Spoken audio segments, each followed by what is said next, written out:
Donc, style d'objet, pratique.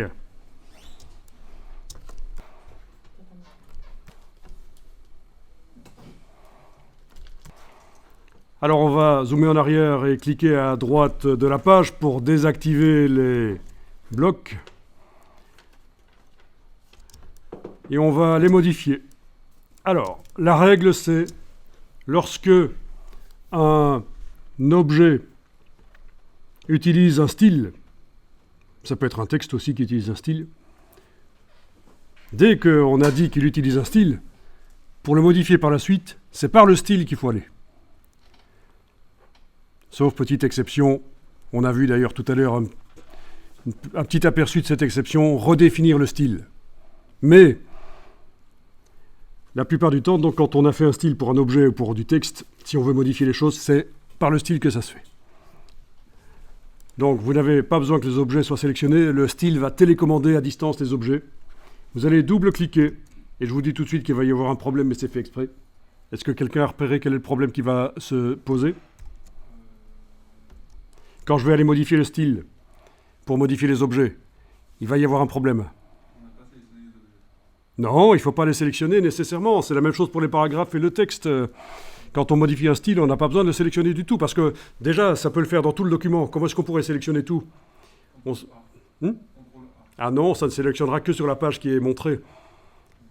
Donc voilà, déjà, quand on modifie un style, ça marche. Ça modifie les objets, qu'ils soient sur la page ou sur d'autres.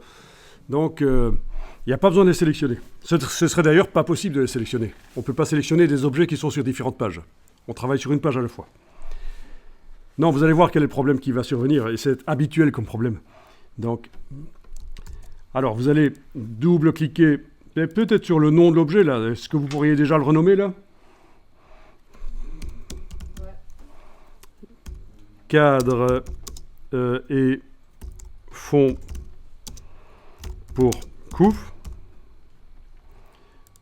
par exemple. Ok, ah ben si ça ouvre la fenêtre, c'est très bien. Chez moi, ça ouvre la fenêtre quand je double-clique à droite du nom. Et là, tu peux renommer. Nom du style, évidemment. Ah tiens, il y a quelque chose qui s'est passé tout à l'heure et qu'on n'avait pas vu. Quand on a créé le style d'objet, il a été créé d'après... Ah oui, mais on n'a même pas fait apparaître la boîte, en fait. On a cliqué sur l'icône et il s'est créé tout de suite, c'est pour ça.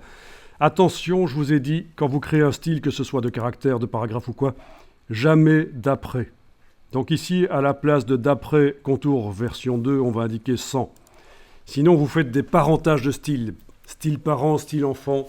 Quand on modifie le parent, ça modifie l'enfant. Quand on modifie l'enfant, ça modifie pas le parent. C'est compliqué. C'est quelque chose pour les utilisateurs avancés de InDesign. Donc, dites-vous bien qu'en démarrant InDesign, là, que vous créez des styles, il faut toujours qu'ils soient indiqués ici. D'après 100.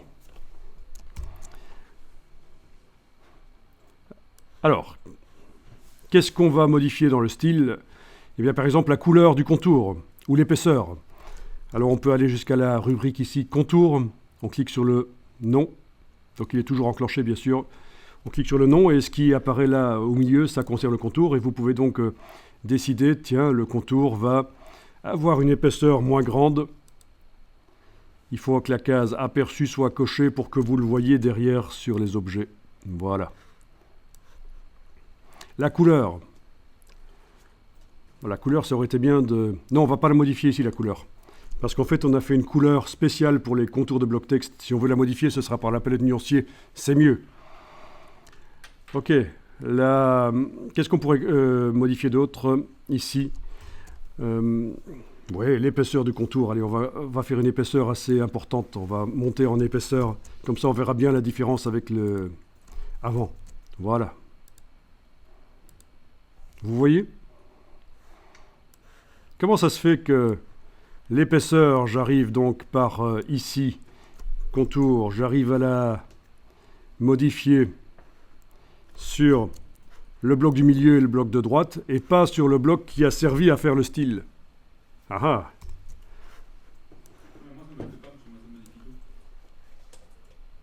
Ça te modifie tout? Parfait, c'est déjà enclenché chez toi. Et chez les autres. Donc ici, je vais cliquer sur OK pour dire oui, OK, j'ai modifié.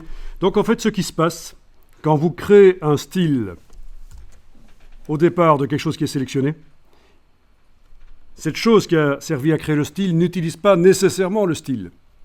Et c'est ça qui s'est passé. Si je sélectionne ici le bloc de gauche, je vois qu'il utilise toujours Contour version 2. Je vais devoir lui appliquer le style qu'il a tout à l'heure créé. Il a créé un style, je lui applique, et voilà, ça marche. Donc, c'est la même chose quand on travaille sur du texte. On crée des styles au départ d'un texte existant, mais le texte n'utilise pas nécessairement le style. Il faut le préciser parfois.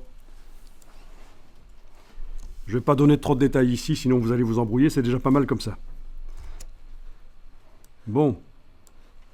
Donc je clique à côté, rien n'est sélectionné. Si on double-clique sur le nom du style, on va pouvoir aller modifier l'épaisseur du contour. Donc, et normalement, maintenant, ça devrait agir sur les trois d'un coup. Voilà, en effet, ça agit sur les trois d'un coup. Autre chose qui pourrait être modifiée, c'est la valeur de marge. La marge intérieure du bloc.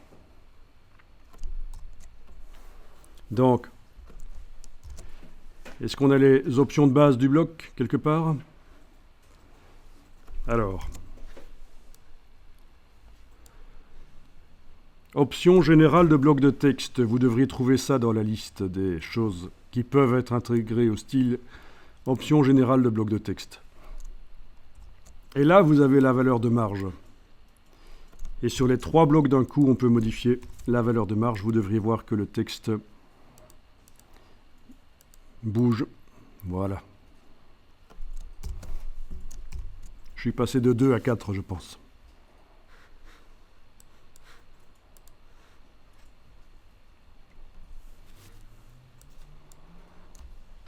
Bon, ça, c'est très pratique, les styles.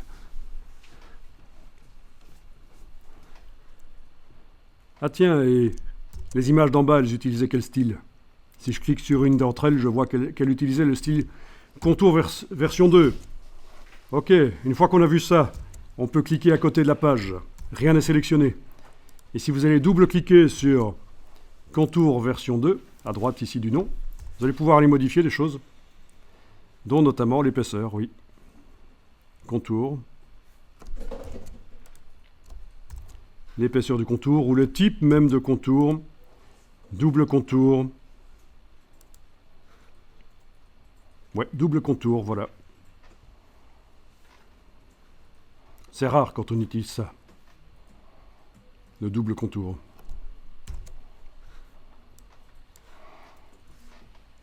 J'agrandis même.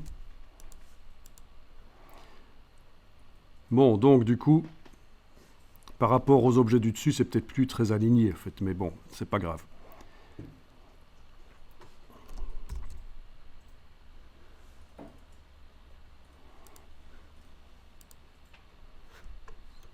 On peut même choisir la couleur du centre quand on a un double filet. Comme ça, on peut même aller choisir la couleur qu'on met au centre. Vous voyez ?